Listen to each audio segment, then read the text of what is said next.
Kwingineko, wafanyabiashara katika soko la Ishiara Mbeere Kaskazini wanaitaka serikali kuharakisha shughuli ya ufunguzi wa soko la kisasa.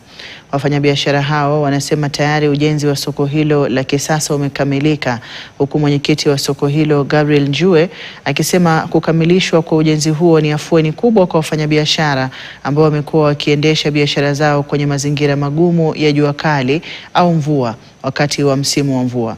Vilevile wana matumaini makubwa ya uchumi wao kuimarika kutokana na kuwepo kwa mazingira bora ya kuendesha biashara zao.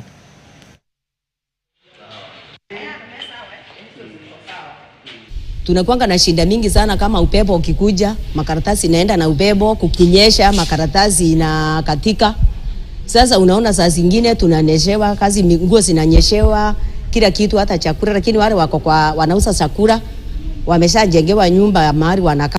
Na kwa hii soko kuko na klasi ya watoto kama ECD na imefunikwa vizuri, na kuna hata modern toilet, na kuna watu wale disabled hawakuwa wanafanya biashara yao vizuri, lakini kwa hii soko kuna gate yao ya kuingilia wakiwa sawa. Italeta maendeleo, wale wageni watakuja kununua, nao wale wakulima pia wako na nafasi ya kuleta mizigo yao. Kwa hivyo tunaona hii soko itakuwa ya manufaa sana kwa watu wa Ishiara, kwa wafanyabiashara wa Ishiara watafurahia.